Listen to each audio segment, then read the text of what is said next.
So the retro VHS carded X-Men figures continue with the Hasbro Marvel Legends Morph. And this is the first time we are getting Morph in the Marvel Legends line. So I'm very excited for this release here. You can see the box art looks pretty cool. It's the same size box as the previous retro VHS boxes, so if you have any of those, you know what to expect here.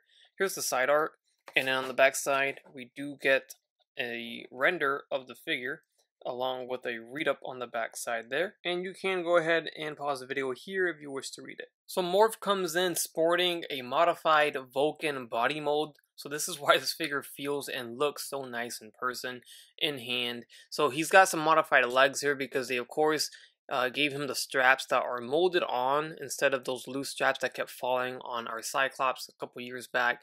So that's for the bottom, the shins, and for the thighs. Very cool. I really dig that.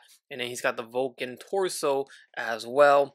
You can even see some of the butterfly joints in there. So overall, I'm really happy with the choice of body mold that they went with, and that they went as far as modify and retooled some of the the areas of the leg to make it accurate to Morph, of course, and not just put that loose band around the thigh, because they could have easily done that. So I'm pretty happy about that.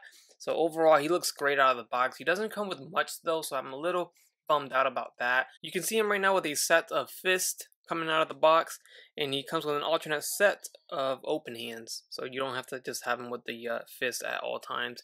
And then lastly, his only other accessory is his alternate head sculpt, which will allow you to display him as our evil Morph when he is kind of like possessed or brainwashed by Mr. Sinister. So that is a very, very nice head sculpt. I think that looks great. I mean, the hair looks awesome. The paint job on the hair is awesome too. Got some brown, got some black in there, and overall that looks super nice. So very happy with that. And then of course the head on the figure itself is our good side, or our normal Morph, and that also looks great in my opinion. I think that looks good. You can see he is sporting his jacket, and we do get some of that cell shading paint right there, as you can see, along his legs and down to the boots. Not really anything on the back side, and that's about it. So not a lot of cell shading. That's kind of been the trend with these figures. They were meant to be cell shaded. They really didn't go crazy with it. It's only here and there, and that's about it. So some people like it, some people don't like it. Now I have something I don't like, and it's on my particular figure, of course, because my luck is always oh so bad. So we do have some yellow paint on the blue right there. Then we do get some little bit of blue paint on the yellow right there.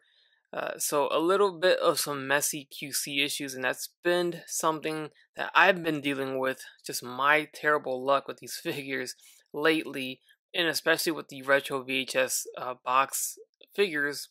I've been having some QC issues here and there, so I'm a little bummed out about that. Hopefully I can kind of rub that off. I'm going to try to, but for right now it does stick out like a sore thumb, because especially that yellow one right there. And here he is with the alternate head sculpt attached to the figure. That looks great. And from here we'll take a look at the articulation. His head will move up. It's on a ball jointed hinge. Now the collar of his coat will kind of hinder it a little bit, but he can still look up just fine. Looks down just fine. Left and right, no problem. Head tilting, very minimal. Arms are going to go forward, all the way around, up and down, in and out. Bicep swivel, single jointed elbow, but it does bend further beyond a 90-degree bend. There is a swivel at that elbow, swivel at the wrist with a hinge. Now these arms kind of stick out a little bit. I wish they were able to rest at its sides a little bit more, hugging his body.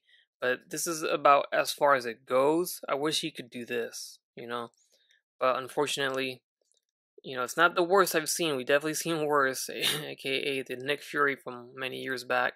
But yeah, a little slight gripe of mine there. Just wanted to point that out. As for the torso, as you can see, it is the Vulcan torso, so we do have butterfly joints. Although I don't know how much you would be able to utilize it, but it is there. Yeah, you could use it a little bit. And then we do get an ab crunch. There's also a waist swivel. Legs will kick forward. They go back down. In and out about this far.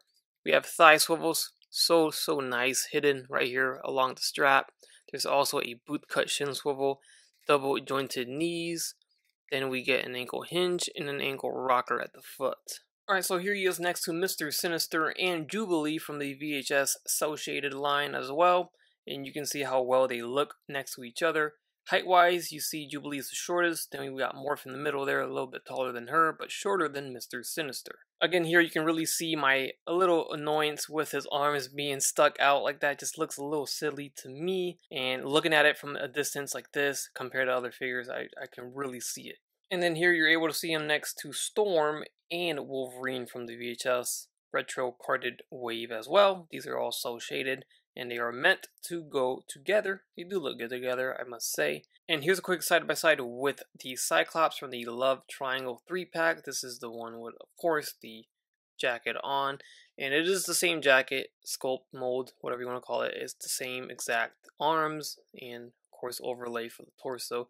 Just different paint and color for it. Here you can also see the difference between having the straps as an overlay loose piece compared to a molded in piece. They're part of the figure. It looks so much better. You can see how it's just flush with the figure or with the leg. Here it's just very big and sticks out quite a bit. And of course, not to mention it does slide off. And here he is next to Vulcan, and you can compare the bodies here, and the modifications actually made Morph a little bit shorter. As you can see, Vulcan still stands a little bit taller. So all in all, this Morph looks great. I'm very happy with it. Now, I am curious if Hasbro is planning on releasing this guy as a normal release with no cel shading. I don't know, but I think it's possible, and I think it would be nice to get one, but instead of the same figure, it will be without the jacket, and it'll just be the unjacketed version with a Vulcan torso. That way we can get both the jacket version and the unjacket version, similar to how they did with Cyclops. This was something that was highly requested. We finally have Morph, and he looks fantastic, I must say. So let me know your thoughts down below in the comment section. Consider subscribing if you haven't done so already. Hit the like button, and as always guys, take care, take it easy, and I will catch you on the next one. Bye.